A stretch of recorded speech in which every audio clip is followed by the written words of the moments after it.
Dr. Josefina Monasterio. Welcome back to Empowerment with Dr. Josefina, and I'm Laura Guttridge. Now we'd like to take a few moments to thank a few of our sponsors.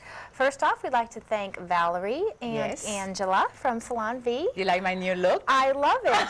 She did a great job on your hair. It's my summer look. She trimmed it up a bit. Yes. They provide us with our fantastic hairstyles for the show. Thank you, ladies. Yes. And they are located on Easter Lily Drive. And then, of course, we can't forget Jasmine's Boutique for providing Josefina with some of her lovely outfits and jewelry that you'll see her wearing on the show. She had this beautiful red. Red is Josefina's color, I think. I love it. Lady in red. Oh, boy, even the shoe. Watch out. Watch out, Danny. Watch out, Vero Beach. That's right.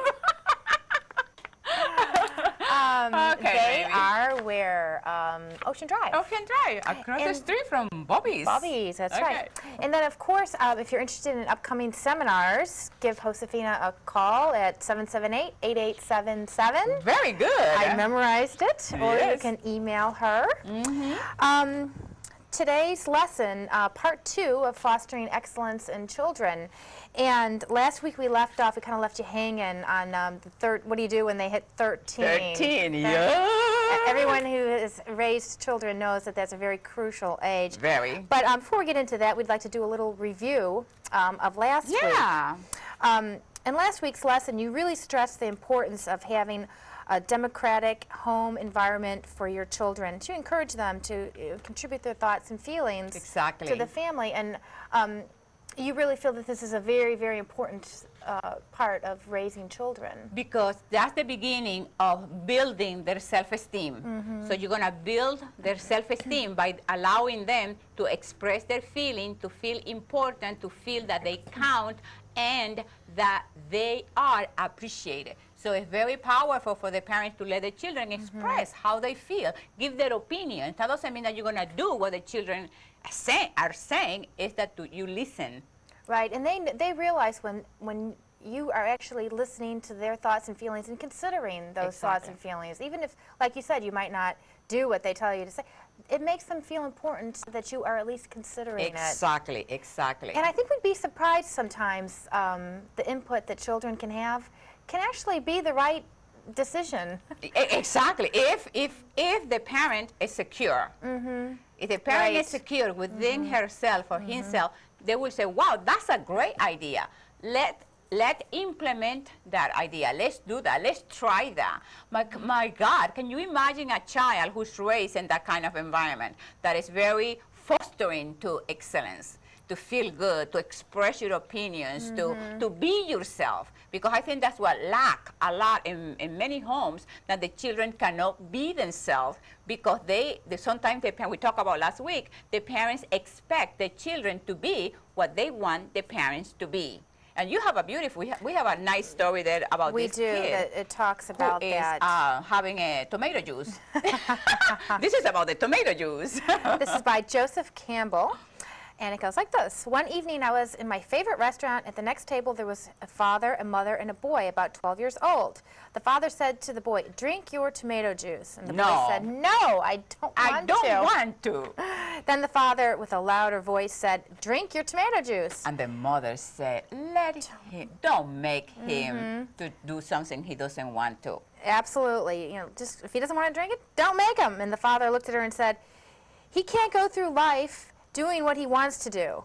If he does only what he wants to do, he will be dead. Look at me." Which is, you know, that's a mouthful, isn't it? Exactly. And then he goes on to say, "I've never done a thing I want to do with my life." That's a bad situation to be in. Oh boy, poor children, poor child. If, you know, because this is so powerful, Laura, because one of the greatest things that parents can do for their children is for them to be happy themselves.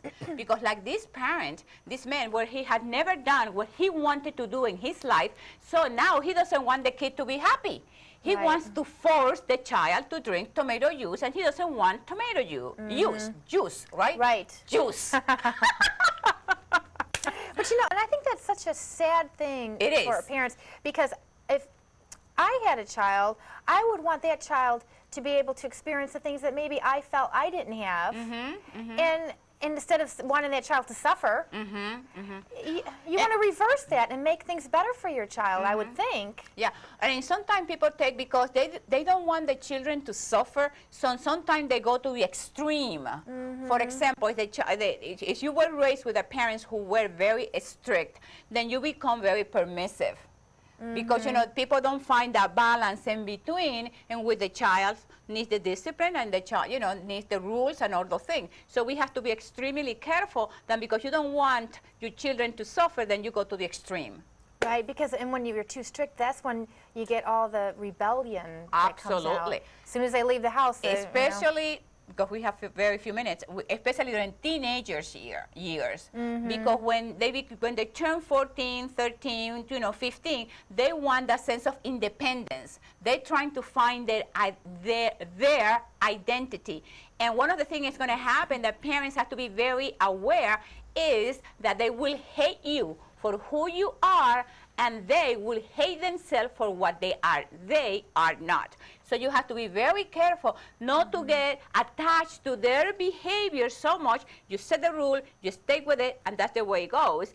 But not to take it personal, right? Because it's temporary, believe it or not. When you are in that, you don't think it is, but it is temporary. Well, is that, does that have something to do with the self-actualization that you talk about in the lesson? Absolutely. When you let a child discover who they are, and they can only do that, I don't know if I'm getting it right from the lesson, but I think you said that they can only have the self-actualization after they feel the love and peacefulness with their family? Absolutely, because when the child feels that mom and dad or their parents love them unconditionally, completely approve them, they will spend all that energy to being the best person that child can be, because they don't have to worry about mommy doesn't love me, daddy doesn't love me, anybody cares about me. So that you're absolutely right. And then I think one more really important point that we should talk about, you mentioned also in the lesson that it doesn't matter whether we come from a wealthy family or a family with limited resources,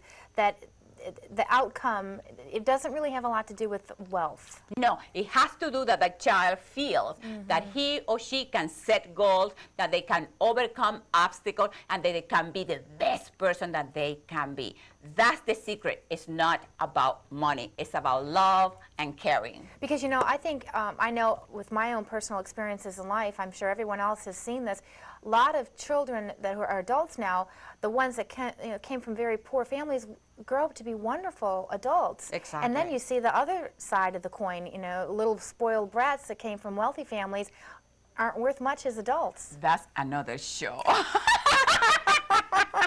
But we need to take a break. My darling, thank you very much. I love you. I love you. And we're taking a break, and we'll be right back. Empowerment with Dr. Josefina Monasterio.